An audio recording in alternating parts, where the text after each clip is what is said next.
Bonjour, dans cette nouvelle vidéo, je vais partager avec vous une mise à jour qu'on a faite sur Zirudi. C'est vrai que ces derniers temps, Sylvain s'est pas mal démené sur la partie visuelle, la partie graphique du site web, dans le sens où on a donc sorti pour vous la création de visuels pour les réseaux sociaux, parce que c'est vrai qu'on aime bien communiquer sur les réseaux sociaux, donc c'est important de pouvoir faire des visuels, et on n'a pas tous accès à des logiciels comme Photoshop ou autres, et surtout on n'a pas forcément les compétences, donc on a décidé de mettre l'accent un petit peu là-dessus. Et là, dernièrement, on a donc des clients qui nous ont demandé la possibilité de créer des images interactives. L'idée, c'est dans une situation pédagogique, si je survole l'image, est-ce que je peux faire apparaître un contenu pédagogique hein, qui peut être sous forme textuelle ou d'image ou de vidéo, pour pouvoir comme ça donc délivrer du contenu plutôt de formation, même si on peut s'en servir partout sur le site web. Je vais partager avec vous mon écran pour vous montrer tout ça. Donc sur votre site Zerudi, vous allez dans contenu ici et vous allez voir que maintenant des nouvelles choses sont arrivées. C'est là, c'est autre contenu, une nouvelle ligne qu'on a créée. Et vous allez retrouver ici donc toutes ces parties-là, donc images interactives, création de visuels, ça on a déjà vu, je ne vais pas y revenir, et personnalisation d'icônes. Tiens, il manque un petit A d'ailleurs, il faut que je signale ça. Bah, je vais commencer par ça, tiens. Les icônes, ça c'est tout bête, hein, c'est un truc, alors pour vous situer, c'est que on a besoin des fois d'avoir pour des présentations de petites icônes comme ça. Et bah voilà, vous avez ici tout un panel d'icônes que vous allez pouvoir paramétrer à votre façon pour égayer vos pages, notamment vos pages de vente, ou pourquoi pas vos pages pédagogiques, enfin ce que vous voulez.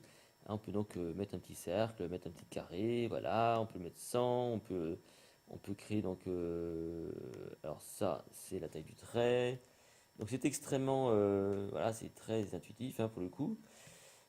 C'est l'autre ligne, ça j'imagine, voilà, hop, c'est ça. Vous pouvez donc changer la couleur des traits comme vous voulez. Et voilà, donc vous avez comme ça un icône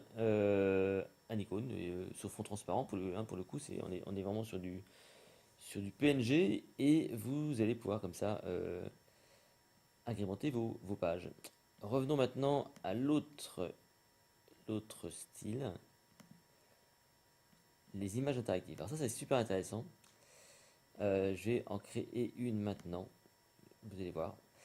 Imaginons, voilà, vous avez un contenu pédagogique à délivrer et autour d'une image. Alors là, en l'occurrence, les clients qui nous ont demandé ça font un cours d'anatomie sur Internet.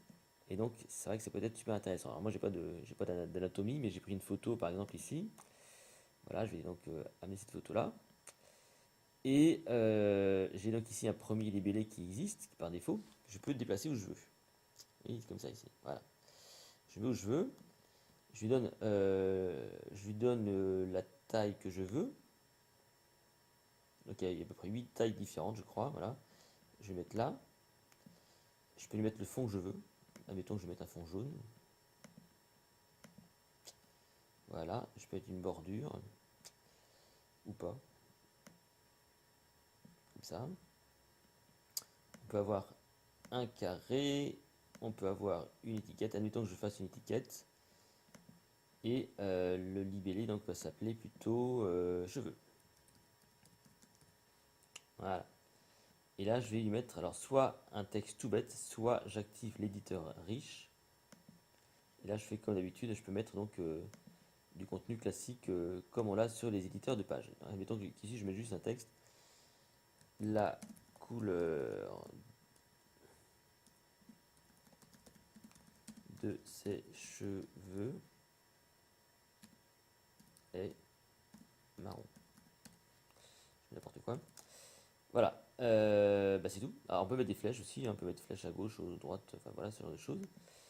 On peut donc aussi créer un fond, donc un fond différent.